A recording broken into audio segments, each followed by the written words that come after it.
عزاداران سید الشہداء، ماہ محرم الحرام کے ایام ہیں اور اسی سلسلے کی ایک مجلس کی خداوند متعال نے آپ مومنین کے درمیان توفیق عطا فرمائی۔ انسان کو جہاں اللہ سبحانہ وتعالی نے کمال پر پہنچنے کے لیے ہدایت کا راستہ عطا کیا، وہیں پر انسان کو زمین میں دھسنے کے لیے اور اسے ترقی سے روکنے کے لیے شیطان نے بھی اپنا راستہ انجام دیا ہے۔ انسان کے جہاں ترقی کے موقع ہیں وہیں پر تنزلی کے اسباب بھی مہیا ہیں۔ یہ دو قوتیں اول خلقت انسان سے ٹکراؤ میں ہیں۔ حضرت آدم علیہ السلام کو پروردگار نے خلق کیا اور اسے اپنا خلیفہ قرار دیا، اور اسی کی وجہ سے شیطان میں غرور اور تکبر ایجاد ہوا اور اس نے اپنے آپ کو بہتر سمجھا اور خدا کے امر پر اطاعت نہیں کی۔ سجدہ حضرت آدم کو نہیں تھا، سجدہ امر الہی تھا، اور امر الہی کی اطاعت نہیں کرنا غرور اور تکبر کی وجہ سے تھا۔ علم ابلیس کے پاس بہت تھا، عبادت بھی ابلیس کے پاس بہت تھی۔ ہزاروں سال اس نے کوئی جگہ نہیں چھوڑی تھی جہاں اس نے عبادت نہ کی ہو، لیکن یہی عبادت اور یہی علم حجاب بن گیا، اور ایسا حجاب بنا کہ خود بھی وہ تاریکیوں کی تہ میں ڈوب گیا، اور اس نے قیامت تک بھی خدا سے مہلت مانگ لی کہ میں انسان کو بھی ورغلاؤں گا، اغوا کروں گا، سوائے تیرے صالحین بندوں کے، کیونکہ وہاں اس کی رسائی نہیں ہے۔ اب انسان مجبور کیا کرے؟ اب دنیا میں تو آ تو گیا ہے، جیسے بہت سارے لوگ کہتے ہیں مولانا صاحب ہمارا کیا قصور ہے، ہم سے پوچھ کے تھوڑی اللہ نے ہمیں پیدا کیا ہے، اب تو آ گئے کیا کریں؟ دیکھیں اب تو آ گئے ہیں، اب دو ہی آپشن، تیسرا آپشن کوئی نہیں ہے۔ تیسرا راستہ یا اللہ کی مان لو یا پھر شیطان کی مان لو۔ اب انسان ذاتی طور پر مفاد پرست ہے، یعنی فائدہ دیکھتا ہے، یہ انسان کی فطرت میں ہونا بھی چاہیے، کوئی بری بات نہیں ہے، لیکن اگر انسان اپنا فائدہ بھی دیکھے تو اسے پھر کوئی ایسا سودا کرنا چاہیے کہ جو اسے ہمیشہ بقا دے سکے، ایسا کوئی سودا کرے وہ، کیونکہ انسان کی فطرت میں ایک اور چیز بھی ہے کہ اس کو زندہ رہنے کا شوق ہے۔ ابھی آپ کسی سے روک کے پوچھیں مرنا چاہتے ہو، بولے گا نہیں مولانا صاحب کیوں مرنا چاہیں گے۔ کسی جوان سے پوچھو، نہیں مولانا صاحب ابھی تو بڑے خواب ہیں، بڑی آرزویں ہیں، مرنا کوئی بھی نہیں چاہتا، کیونکہ انسان کی فطرت میں اللہ نے زندہ رہنا رکھا ہے۔ اگر یہ فطرت میں نہ ہوتا تو آج انسان روئے زمین پر کام نہ کر سکتا۔ یہ امید اگر اس کے اندر نہیں ہوتی، یہ لذتیں دنیا کی حاصل کرنا، اگر ایک انسان آپ کے سامنے دنیا میں لوگ ہیں مایوس بھی ہیں، بیمار بھی ہیں، خدا ان سب کو شفا دے۔ بعض اوقات انسان کہتا ہے میری زندگی میں کچھ نہیں ہے، فلانا ہے، ڈھماکہ ہے، تو آپ دیکھیں اس کی زندگی کیسی ڈیڈ ہوتی ہے، مردہ زندگی ہے، کیونکہ اس کے اندر کوئی ایمبیشن نہیں ہے، کوئی مقصد نہیں ہے۔ آج کے جوان کو آپ پوچھیں کہ بیٹا کیا کرنا چاہتے ہو، بولے نہیں مولانا صاحب تو کچھ بھی نہیں کرنا۔ کیا مطلب کچھ نہیں کرنا؟ پڑھائی نہیں مولانا صاحب کیا کرنا؟ اس کا مطلب ہے کہ یہ مریض ہے، یہ ذہنی مریض ہے، حالات کی وجہ سے، واقعات کی وجہ سے، حوادث کی وجہ سے۔ انسان کی نیچر میں ہے، یہی امید تو ہے کہ جو آج انسان کو ہواؤں میں لے گئی ہے۔ یہ امید ہے کہ جو انسان کو ترقی کی طرف گامزن کر رہی ہے۔ اس نے کیوں دوائیاں بنائیں، کیوں ہاسپٹل بنائے، کیوں ڈاکٹر بنائے، کیوں چاہتا ہے زندہ رہے، صحت رہے، سلامتی رہے. اب دنیا میں تو ویسے بھی انسان جتنا بھی زندہ رہے کتنا زندہ رہے گا، 70 سال، 80 سال، 100 سال. خدا ہمارے بزرگوں کا سایہ ہمارے اوپر قائم رکھے، لیکن انسان اس سے زیادہ تو زندہ نہیں رہ سکتا. تو پھر یہ فطرت جو اللہ نے اس کے اندر ڈالی تھی یہ کیسے پوری ہوگی؟ تو خدا کہہ رہا ہے میں تمہاری اس فطرت کو پورا کروں گا. کہاں؟ وَالْآخِرَةُ خَيْرٌ وَأَبْقَىٰ، آخرت خیر بھی ہے اور باقی بھی رہے گی. یعنی تم وہاں رہو گے، ہمیشہ رہو گے. ہم فیہا خالدون، تم ہمیشہ وہاں زندہ رہو گے. لیکن اس زندگی کو حاصل کرنے کے لیے بیج یہاں بونا پڑے گا. اب مرضی ہے تمہاری، اب یہاں پہ تم اپنے لیے کیا بیج بوتے ہو. یہ دو ٹکراؤ ہیں. یا تو دل کہتا ہے بس یہیں زندہ رہ لو جتنی دیر رہنا ہے، جو کرنا ہے کر لو، جیسا کرنا ہے کر لو، جیسا جینا ہے جی لو. اب یہ زندگی انسان کی زندگی نہیں ہے، یہ جانور کی زندگی ہے. جانور جہاں دل چاہتا ہے کھا لیتا ہے، جہاں دل چاہتا ہے بیٹھ جاتا ہے، جہاں دل چاہتا ہے کچھ بھی کر لے. اب جانور ہے، حیا نہیں ہے. پھر بھی بعض جانوروں میں بھی حیا پائی جاتی ہے، لیکن بہرحال جنرلی اوور آل دیکھیں تو جانور جانور ہے. نہ وہ لباس کو اس کو فکر ہے، نہ اسے کسی چیز کی فکر ہے. کیوں؟ کیونکہ اس کے پاس ایک چیز نہیں ہے جو انسان کے پاس ہے. وہ کیا ہے؟ عقل. یہی چیز جو عقل اللہ نے انسان کو دی ہے، یہ چیز اسے اشرف المخلوقات بناتی ہے. اسی لیے حدیث قدسی میں پروردگار ارشاد فرماتا ہے اے بنی آدم، میں نے پوری کائنات کو تمہارے لیے خلق کیا مگر تمہیں میں نے اپنے لیے خلق کیا ہے. اب کیوں؟ کیونکہ بہرحال اس کے اندر یہ اب خدا وہاں رکھے گا. اب یہ ہماری مرضی ہے کہ ہم وہاں کیسے رہنا چاہتے ہیں، اس کے لیے ہم کیا کریں. اس تھوڑی سی زندگی کو جس کا نتیجہ بہت لمبا ہے، جیسے ایک اسٹوڈنٹ محنت کرتا ہے، پڑھائی کرتا ہے، چند سال انجینئر بنتا ہے، ڈاکٹر بنتا ہے، سائنٹسٹ بنتا ہے، وکیل بنتا ہے، کچھ بھی بنتا ہے. بہرحال کچھ سال اس کو محنت کرنی ہے، 2 سال 3 سال 4 سال 5 سال. جتنی آگے چیز سخت ہوتی ہے اتنی اس کو محنت. کیوں محنت کرتا ہے؟ کیونکہ اس کو پتا ہے کہ اگر میں نے 5-6 سال اچھی محنت کر لی تو اس کے بعد پھر میرے لیے بہت آسانیاں ہیں. دنیا یہی سکھا رہی ہے نا بھئی اگر آج آپ محنت کر لو، کوئی بھی چیز ہے، سیکھنا چاہتے ہیں آپ، کوئی عمل کرنا چاہتے ہیں آپ، گاڑی چلانا چاہتے ہیں آپ، کچھ دن سیکھنا پڑے گی سختی، تاکہ پھر آپ ہر چیز ایسی ہے. اب یہ جو دنیا ہے یہ کہنے کو تو 70-80 سال کی ہے مگر یہ پلک جھپکنے کے برابر بھی نہیں ہے. جب انسان قبر سے اٹھایا جائے گا تو اسے لگے گا کہ صرف پلک جھپکنے کے برابر میں سویا تھا. اب اتنی سی زندگی، اور یہ زندگی ہم نے نہیں کہی، یہ اللہ نے 1,24,000 بھیج کر یہی سمجھایا دنیا ضروری ہے. ضروری ہے.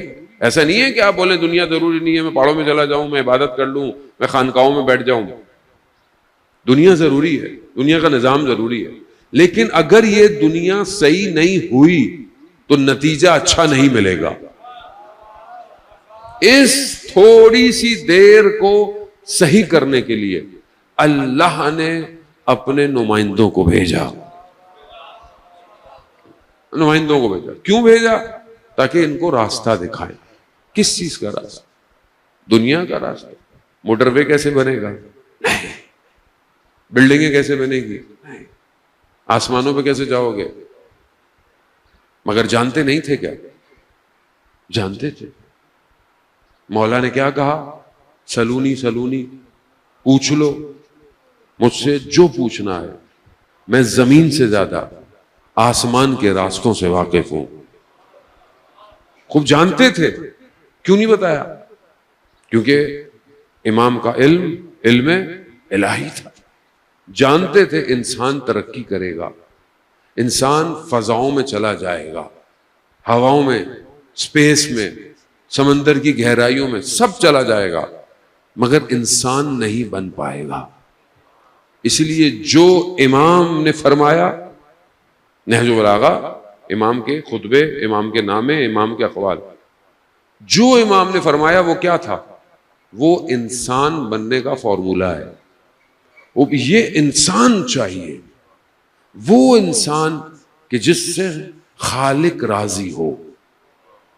اگر وہ نہیں ہے تو پھر آپ کچھ بھی کر لیں، کوئی بھی ٹائٹل ہو، آپ کوئی بھی ڈیزگنیشن ہو، کوئی بھی پوسٹ ہو، کوئی فائدہ نہیں۔ جو اللہ سے حیا نہ کرے وہ دنیا میں جتنا بھی معتبر ہو، خدا کی بارگاہ میں وہ صفر ہے۔ اس تھوڑی سی دیر کے لیے اس نے اتنے نبیوں کو بھیجا کہ یہ انسان بن سکے۔ اب ہمیں اپنی زندگی میں دیکھنا ہے جان محترم، کیا ہم انسان ہیں؟ کیا ہمارے اندر انسانیت پائی جاتی ہے؟ کیا ہم اس انسان کے اصل مقصد کی طرف بڑھ رہے ہیں کہ نہیں بڑھ رہے؟ سید الشہداء کربلا انسانیت کی بقا کے لیے آئے تھے، کسی مذہب، کسی فرقے کے لیے نہیں آئے تھے، کسی ظاہری دولت کے لیے نہیں آئے تھے۔ امام تھے، اشارہ کرتے تو حضرت اسماعیل کے وارث تھے، زمزم زمین سے باہر آ جاتا، اشارہ کرتے، ملائکہ انتظار میں تھے، لیکن وہ جانتے تھے کہ مجھے قیامت تک کی انسانیت کو بچانا ہے۔ اس بچانے کے لیے چاہے مجھے قربانی دینی پڑے، 6 مہینے کا بچہ دینا پڑے، جوان علی اکبر میں دوں گا۔ کیوں؟ کیونکہ مقصد الہی ہے، مقصد ذاتی نہیں ہے۔ اسی لیے اگر آج ہم یہاں جمع ہو رہے ہیں اور پوری دنیا میں ان ایام میں مجلس ہوتی ہے، عزاداری ہوتی ہے، ہر جگہ آپ کے سامنے ہو رہی ہے، اس میں ہمارا کوئی کمال ہے کہ ہم اس کو کر رہے ہیں؟ یہ امام حسین علیہ السلام کا کمال ہے، یہ اس روز عاشورہ کے سجدے کا کمال ہے کہ جو دشت کربلا میں کیا گیا۔ ایسی بندگی کی امام حسین نے کہ آج مجھ جیسے، آپ مجھ سے بہتر ہیں، خطا کاروں کو بھی خدا کی بارگاہ میں لے آئے ہیں۔ مقصد سمجھے، امام کو سمجھے۔ اب ہم اپنی زندگی کو عزیزان محترم اینالائز کریں کہ ہم جو زندگی گزار رہے ہیں، کیا یہ زندگی وہی ہے جس کے لیے امام حسین نے قربانی دی؟ کیا امام حسین علیہ السلام کی قربانی کا مقصد یہی تھا کہ ہم صرف مجلس قائم کریں، عزاداری قائم؟ خب یہ تو وسیلہ ہے، یہ وسیلہ ہے کہاں؟ وہاں پہنچنے کا جہاں امام حسین لے کے جانا چاہتے ہیں۔ لیکن بعض اوقات وسیلہ ہدف بن جاتا ہے۔ بعض اوقات انسان کہتا ہے کوئی مجلس ہونی چاہیے، اچھی ہونی چاہیے، بڑی ہونی چاہیے، فلانی ہونی چاہیے، ہو تو ہو، لیکن اس کے بعد نتیجہ کیا ہو؟ اسی لیے مجلس امام حسین کی ہے، یہاں ہر کوئی آ سکتا ہے، یہاں کسی کے لیے دروازہ بند، جیسا بھی ہو، جس طرح کا ہو، آ جائے، لیکن جاتے وقت صرف وہ حسینی بن کر باہر جائے۔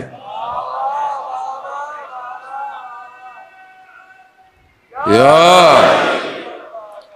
اب حسین،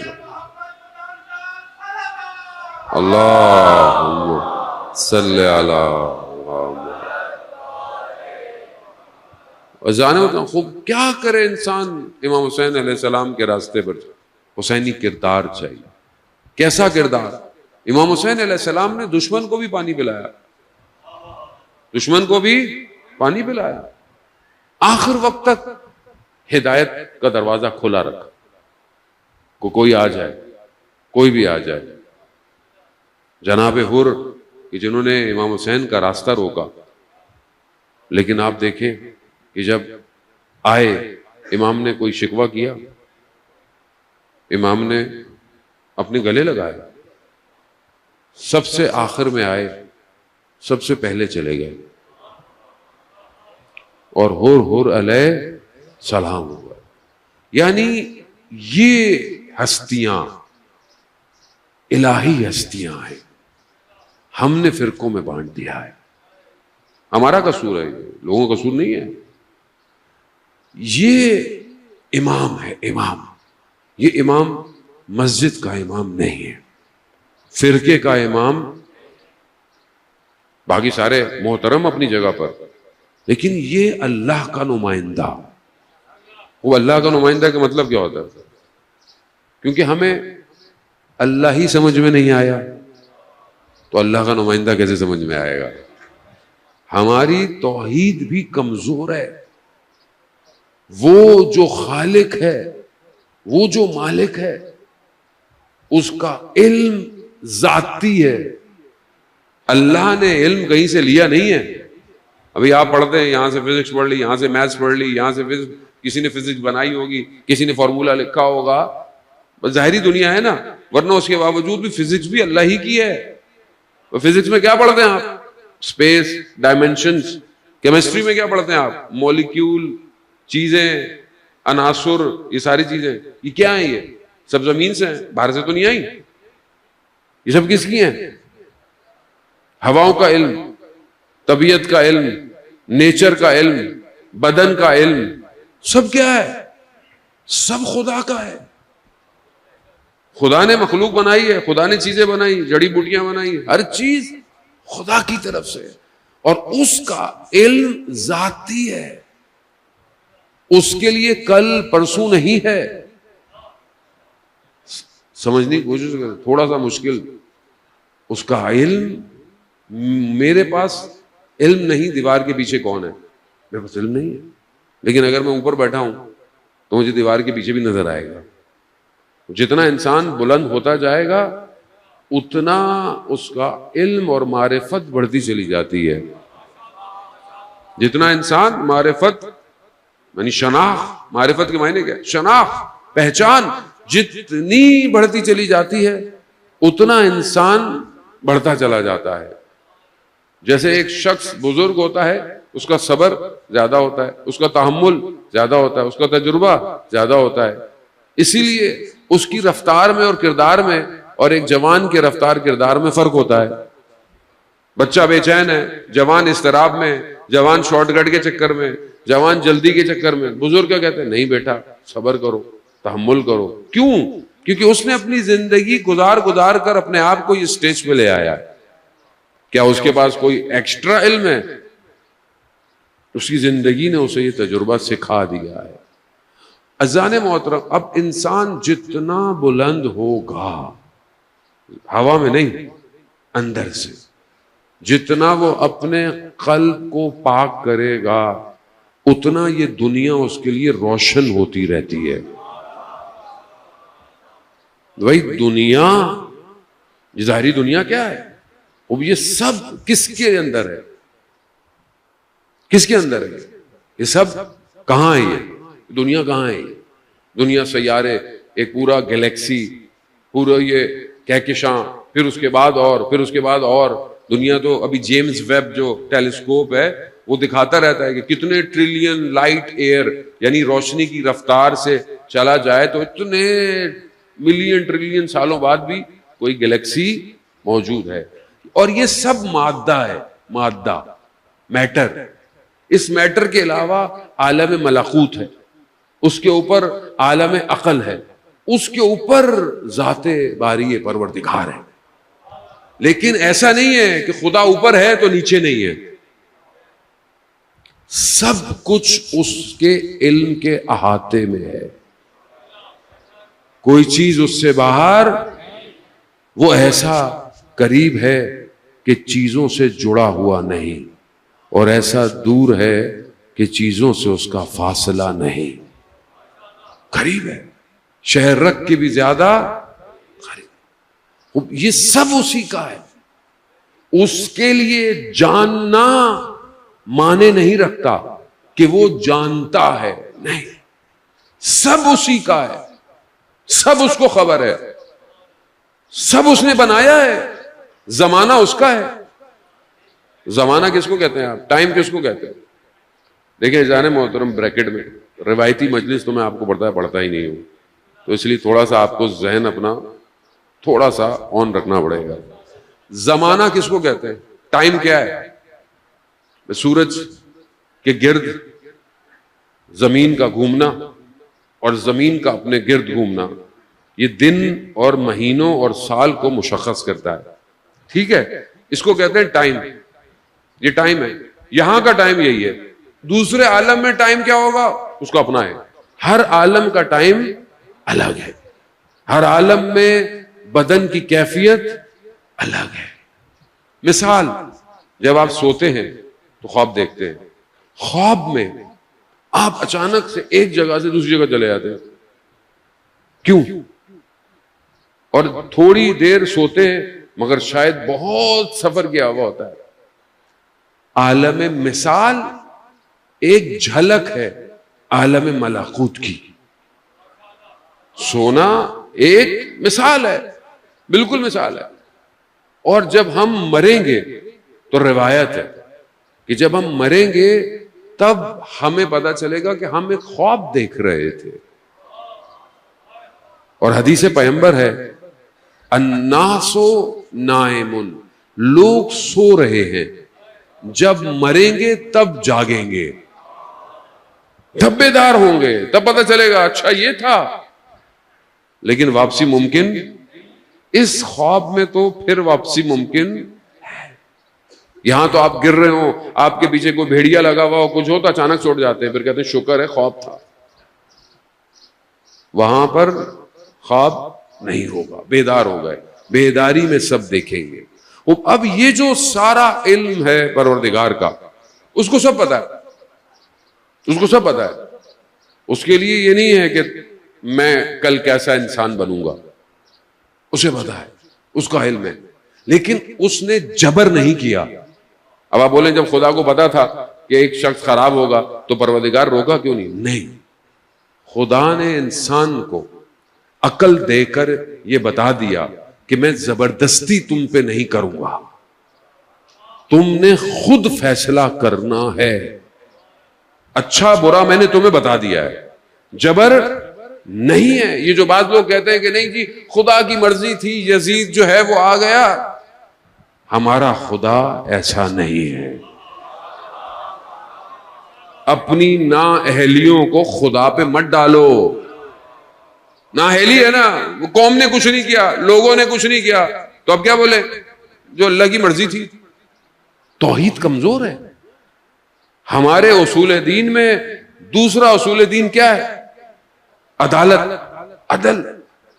اگر خدا عدل نہیں رکھتا تو پھر جنت اور جہنم پروردگار کیسی؟ بھئی اگر عدالت نہیں ہے، عدل کے معنی کیا ہے؟ عدالت کے معنی کیا ہے؟ عدالت کے معنی، عدل کے معنی یہ ہے کہ جو چیز جہاں رکھی جائے وہاں ہونی چاہیے. اب یہاں کا تقاضا یہ ہے کہ ممبر یہیں درمیان میں ہونا چاہیے تاکہ لوگوں کا چہرہ ادھر ہو. اب آپ لوگوں کا چہرہ ادھر ہو اور آپ ممبر سامنے رکھ دیں تو یہ عدالت؟ تو کوئی بھی شخص اس بات کو قبول؟ تو خدا جو علم رکھتا ہے، جو حکمت رکھتا ہے، کیا وہ نہیں جانتا کس چیز کو کہاں رکھنا ہے؟ خدا ہے. یہ جو قرآن کی آیت ہے بسم اللہ الرحمن الرحیم اطیعوا اللہ اطیعوا الرسول واولی الامر منکم، اللہ کی اطاعت کرو، جیسے اللہ کی کر رہے ہو ویسے ہی رسول کی کرو، اور جیسے رسول کی کر رہے ہو ویسے ہی اولو الامر کی کرو. اب اگر کوئی یہ کہے کہ جی اولو الامر زمانے کا حاکم ہے، تو آج زمانے کا حاکم کون ہے؟ اور ہر ملک میں اولو الامر الگ ہے. اب ایک پارٹی تو مانتی نہیں ہے، ایک سیاسی پارٹی تو آپ کے حاکم کو مانتی نہیں ہے، تو وہ اس کا اولو الامر کہاں ہے؟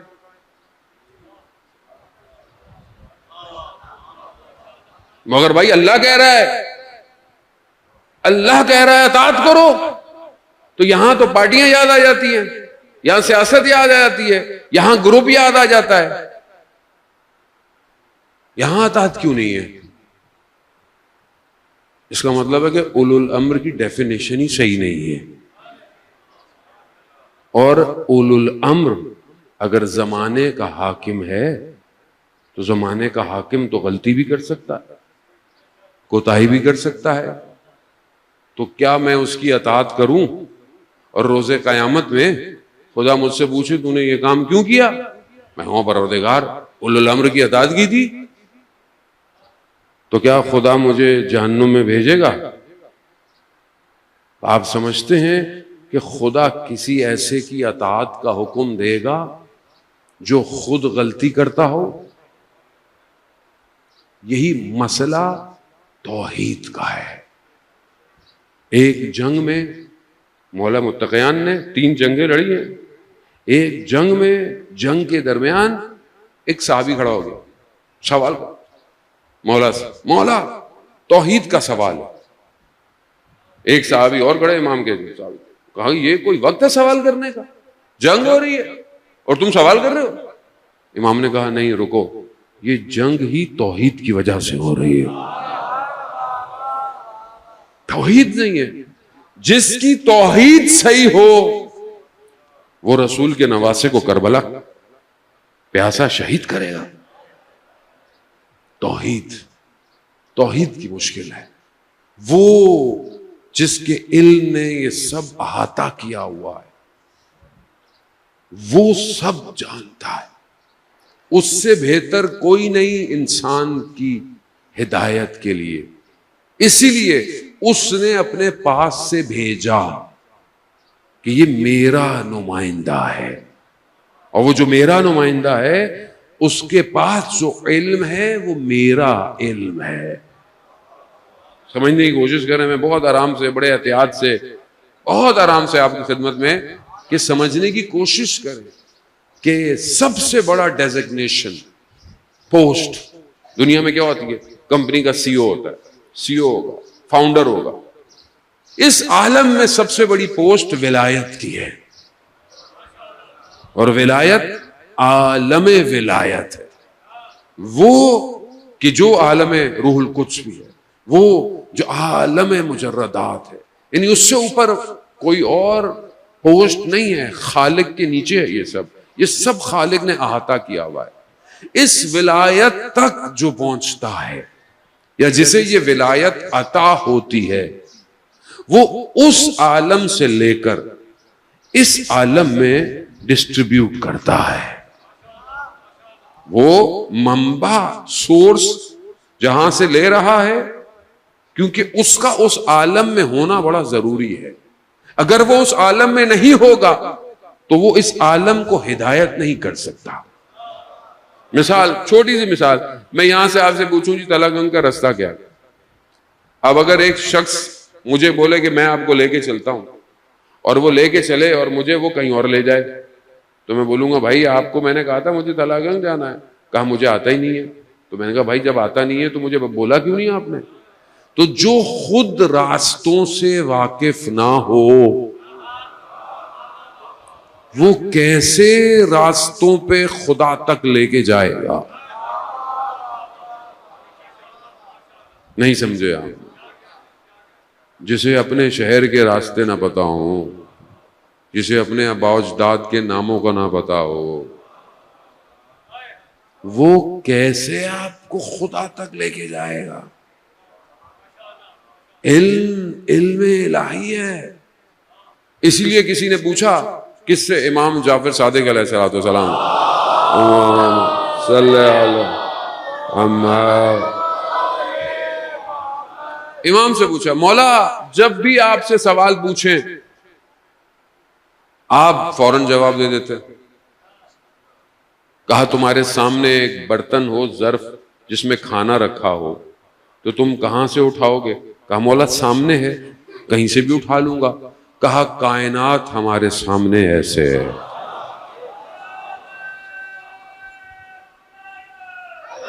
ولی اللہ، ولی اللہ،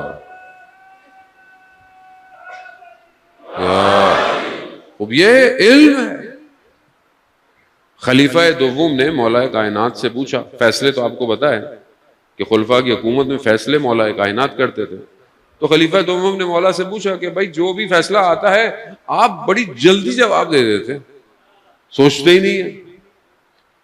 امام نے کہا کہ ہمارے پاس جو چیز ہمارے واضح ہے ہم اس کا جواب دیتے ہیں۔ پھر امام نے پوچھا کہ آپ کے ہاتھ میں انگلیاں کتنی ہیں؟ تو انہوں نے کہا 5۔ کہا آپ نے سوچا کیوں نہیں؟ کہا کیونکہ پتا ہے، کہا بس ہمیں بھی ایسے ہی سب پتا ہے. یا وہ بھی اللہ صلی اللہ. علم الہی ہے. اصل جب ایک شخص اس عالم میں ہے تو اس عالم سے لے رہا ہے، یہاں دے رہا ہے. اسی لیے جانے وہ نہج البلاغہ انسان بننے کا فارمولہ ہے. لیکن مسئلہ یہ ہے کہ یہ میری زندگی میں کتنا ہے. انا مدینۃ العلم کس نے فرمایا؟ رسول خدا حضرت محمد مصطفیٰ صلی اللہ علیہ وسلم. صلی علی محمد وآلہ. کیا فرمایا؟ انا مدینۃ العلم وعلی باب. علی اس کا دروازہ ہے، میں علم کا شہر. اب آپ مجھ سے بہتر ہیں، میں اپنی بات کر، میں دروازے کے باہر کھڑا ہوں اور دروازے کی تعریف کر رہا ہوں. دروازہ بڑا اچھا ہے، دروازہ بڑا خوبصورت ہے، بڑی مہنگی لکڑی لگی ہوئی ہے، بڑے مہنگے رنگ ہوئے ہیں. صاحب مکان کہہ رہا ہے کہ دروازے سے اندر آؤ. میں کہوں گا نہیں نہیں مولا، میں باہر ہی اچھا ہوں. جانو اندر آؤ. اپنی زندگی میں کالا امیر المومنین لے کر آؤ. زندگی میں کتنا کالا امیر المومنین ہے. میری صبح شام میں میرے عمل میں کتنا اثر امام کے قولوں کا ہے. ابھی آپ کو میں نے پروف کرا کہ علم الہی ہے. اس کے باوجود بھی مجھے فرصت ہی نہیں مل رہی ہے. مولانا صاحب ٹائم ہی نہیں ملتا. فیس بک، یوٹیوب، اسنیپ چیٹ، انسٹاگرام. کون نہج البلاغہ پڑھے مولانا صاحب؟ کون پڑھے نہج البلاغہ؟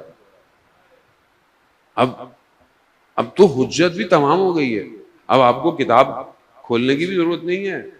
تو موبائل میں اپلیکیشن ہے، شیعہ ٹول کٹ ڈاؤن لوڈ کریں. نہج البلاغہ اردو میں، عربی میں، فارسی میں، انگلش میں، سب میں ہے. ڈھونڈنا بھی کچھ نہیں ہے. اسکرول کریں، خطبہ موضوع بھی لکھا ہوا ہے. اس کے باوجود میرے پاس ٹائم ہی نہیں. تو میں ہدایت کیسے پاؤں؟ میں کیسے اس راستے پر چلوں؟ کس راستے پر؟ جس راستے پر میں قائم ہوں. اہدنا الصراط المستقیم. صراط کیا ہے؟ صراط کس راستے کو کہتے ہیں؟ پھر کون بتائے گا؟ عمل کیسے ہوگا؟ یہ ضرور تب تک معاشرہ سازی نہیں ہو سکتی جب تک اس کے اندر معصوم کے اقوال نہ آ جائے. معاشرہ سازی نہیں ہے. مولا متقیان نہج البلاغہ کا جو خطبہ ہے، خطبہ متقین، مشہور خطبہ ہے، سنا ہوگا آپ نے. خطبہ حمام بھی کہتے ہیں. وہ شخص جو حمام اس کا نام تھا، مولا کے پاس آیا، مولا مجھے متقین کی صفات بتائیں. امام نے ایک دو بتائیں. امام نے کہا بس برداشت نہیں کر پاؤ گے. کہا نہیں مولا اور بتائیں، اور بتائیں. امام نے بتائیں، خطبہ پورا، اور وہ تحمل نہ کر پایا اور اس کی روح پرواز کر گئی. خطبہ متقین کنہوں نے فرمایا؟ امام قرآن کیا کہہ رہا ہے سورہ بقرہ کی شروع کے آیات میں کہ قرآن کس کے لیے ہدایت ہے؟ ہدل. روزے کی جو مشہور آیت ہے کتب علیکم الصیام، کہ ہم نے تمہارے لیے روزوں کو واجب کیا.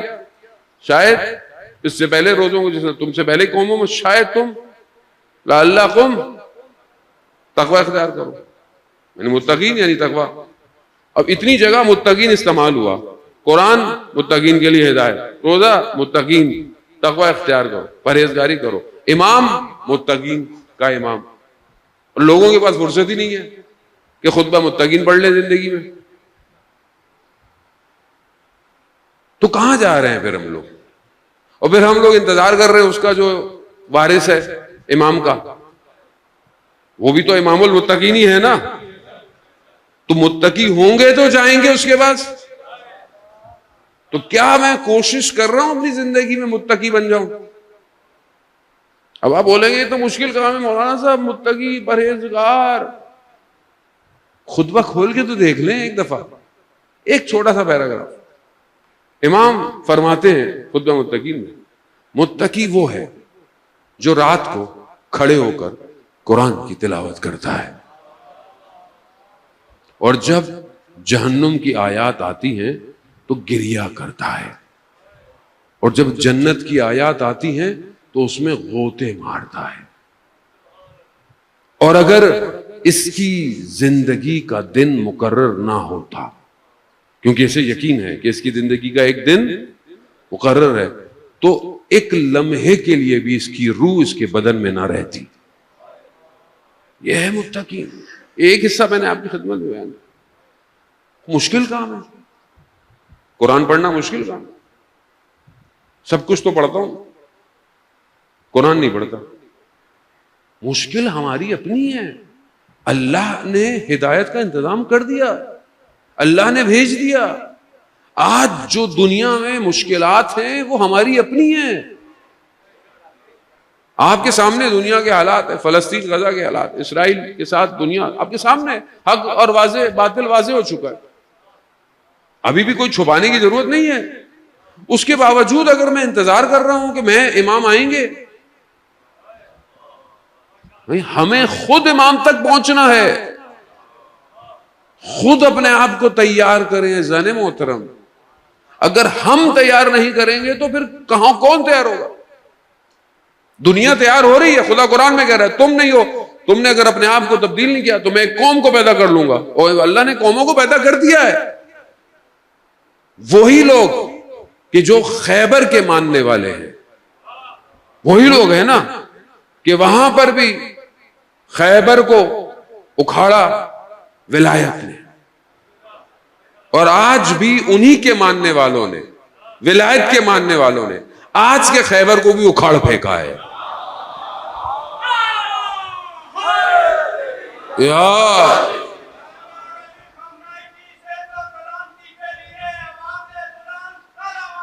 اللہم صلی علی محمد. جب یقین ہو کہ آنے والا اللہ کا نمائندہ ہے. کربلا کیا سنتے ہیں کہ رات کو امام نے جنت کے مقام بھی دکھا دیے، کوئی گیا؟ کیوں نہیں گیا؟ یقین تھا کہ یہ جو شخص ہے، یہ جو ہستی ہے، یہی زندگی ہے، یہی حیات ہے. اسے چھوڑ کر جانا کوئی زندگی نہیں ہے، چاہے بدن کے ٹکڑے کیوں نہ ہو جائیں. ماں ترکتوں کا یا حسین، ہم آپ کو نہیں چھوڑ کے جانے والے. حضرت عقیل کے بھائیوں نے کیا کہا تھا جناب مسلم کے؟ 70 دفعہ مارا جائے، 70 دفعہ زندہ کیا ہے، ہم مولا آپ کو چھوڑ کے جانے والے نہیں ہیں. تو جب یقین ہے کہ یہ نمائندہ اللہ کا ہے تو پھر جان کا کیسا خوف، مال کا کیسا خوف، اولاد کا کیسا خوف؟ آنے والا اللہ کا نمائندہ ہے، کیسا خوف؟ کس چیز کا خوف؟ وہ انسان سمجھنے کی کوشش کرے. اذان وقت اپنے آپ کو بہتر کرے بہت تیزی سے. بس تھوڑی دیر ہو گئی، ظاہر مغرب کی اذان بھی ہونے والی ہے. اذان محترم اپنے آپ کو بہتر بنائے، معاشرے کو بہتر بنائے. عشق پیدا کرے امام سے ملاقات کا. آنکھوں کو گریہ کرنا چاہیے. اللہم ارنی طلعت الرشیدہ والغرۃ الحمیدہ. خداوند متعال مجھے وہ درخشندہ پیشانی دکھا، وہ رخ زیبا دکھا، وہ جلوہ دکھا جو تیرے نور کا جلوہ ہے. اس کے لیے انسان اپنی زندگی گزار گیا. بس 4 اصلاحی چیزیں اور آپ کی خدمت میں التماس ہے.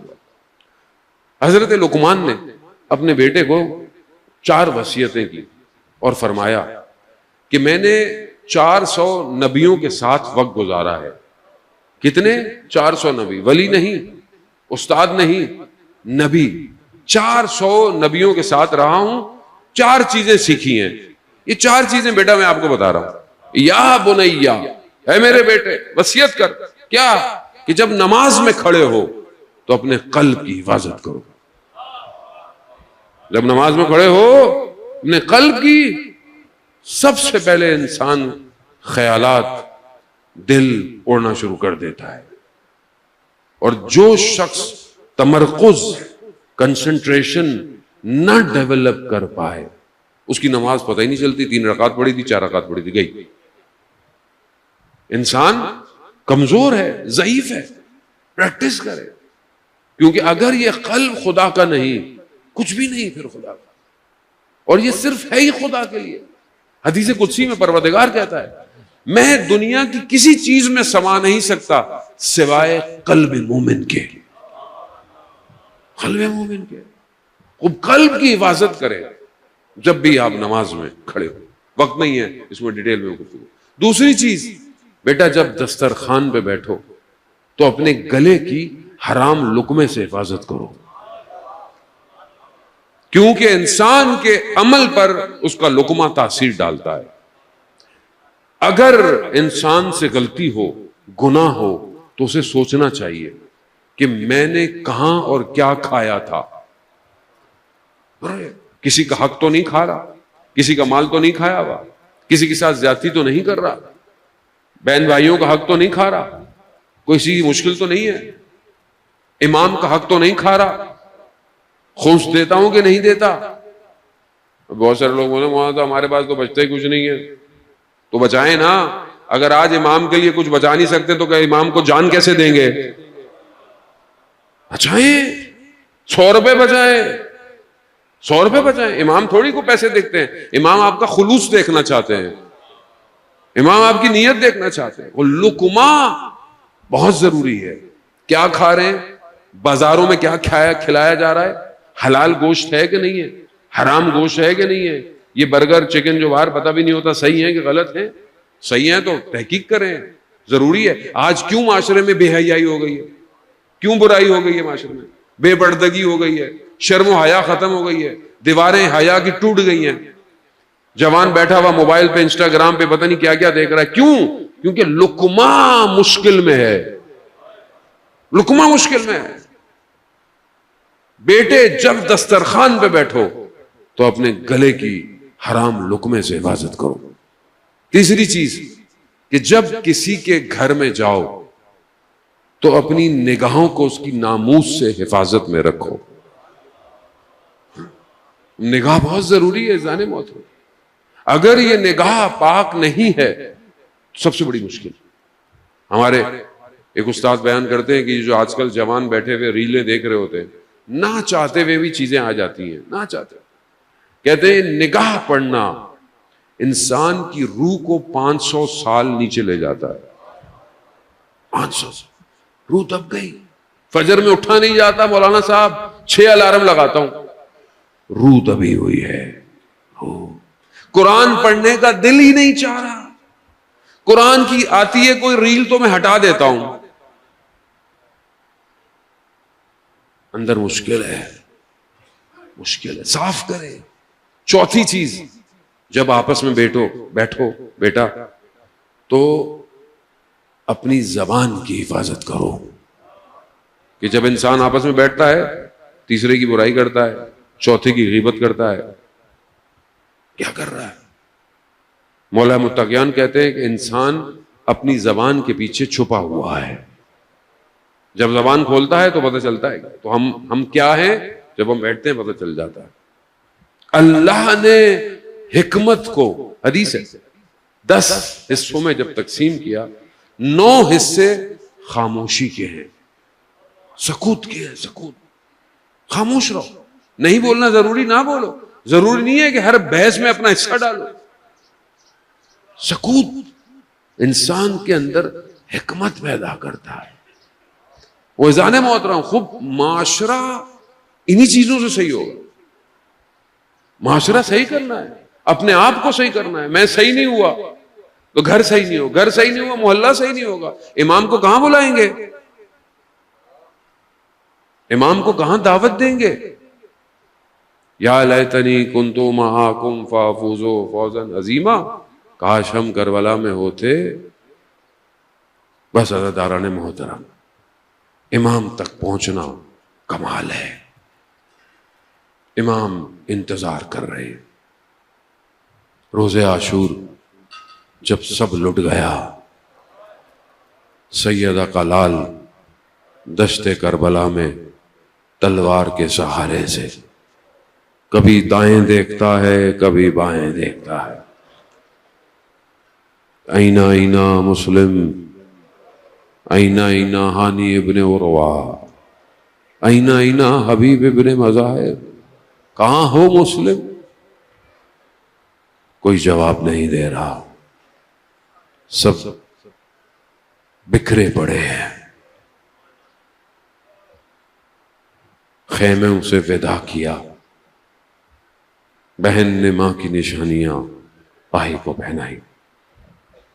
امام باہر نکلے، امام کی سواری چل نہیں پا رہی، دیکھا ایک چھوٹی سی بچی ہے،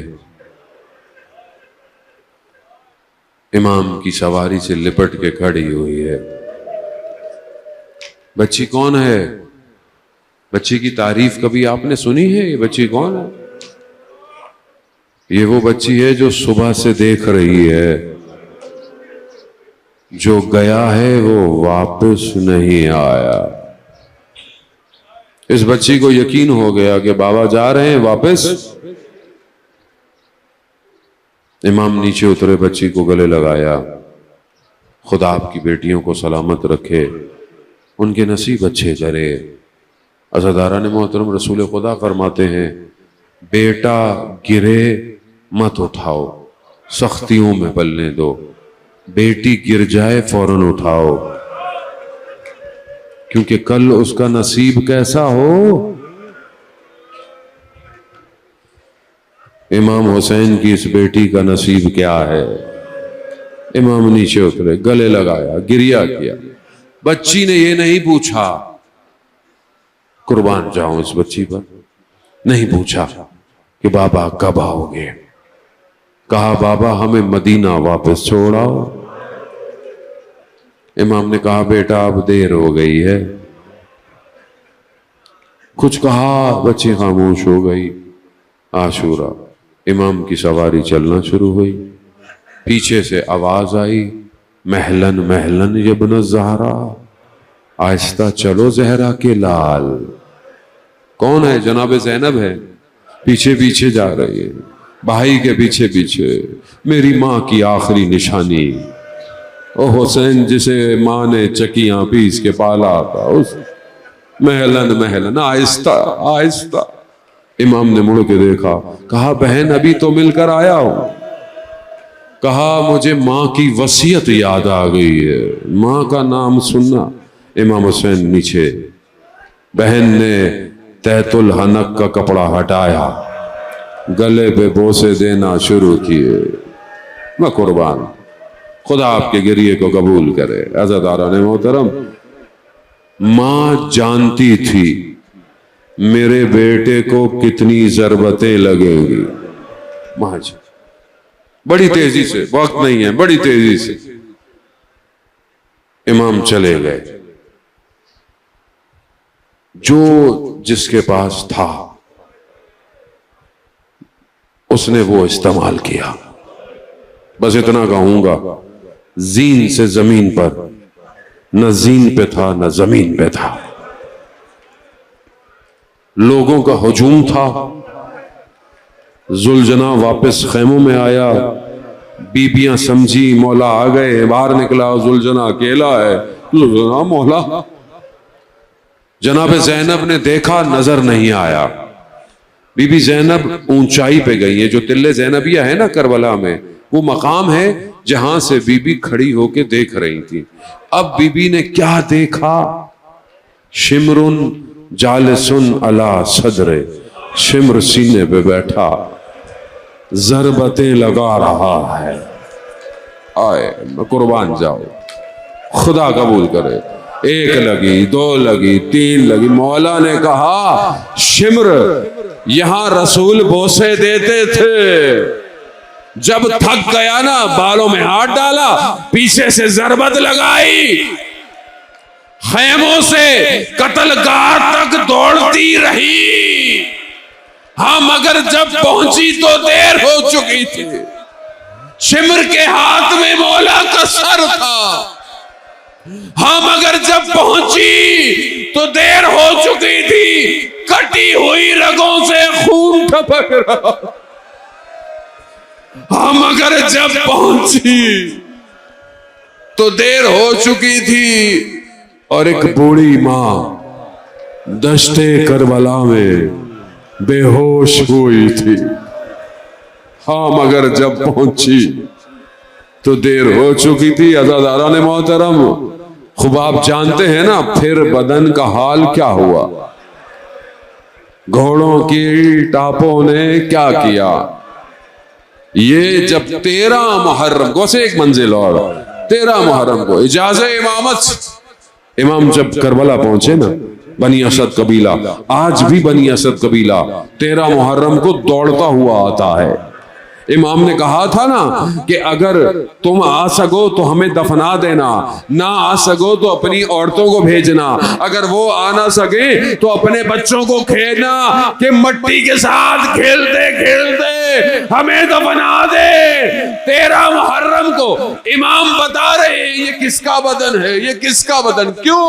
سر موجود نہیں ہے، یہ اس کا بدن، یہ اس کا بدن۔ ایک بدن پر میرا مولا پہنچا، کہا ہٹ جاؤ میں خود دفناؤں گا۔ اللہ اکبر، میرا مظلوم امام، میرا غریب امام، میرا قیدی امام، میرا بیمار امام، بس ایک جملہ کافی ہے مقتل کا۔ امام نے اپنے بابا کو اٹھایا نہیں ہے، اپنے بابا کو سمیٹا، دشتے کربلا میں رکھا۔ مولا دیکھ رہے ہیں، کہا مولا کیا دیکھتے ہیں؟ کہا جب کوئی مسلمان دفنایا جائے تو گردن کو رخ قبلہ کیا جاتا ہے، کٹی ہوئی رگوں کو رخ قبلہ کیا، مٹی ڈالنا شروع ہوئی۔ ہذا حسین ابن علی قتلت شالا، یہ حسین ابن علی کی قبر ہے جسے پیاسا مارا گیا۔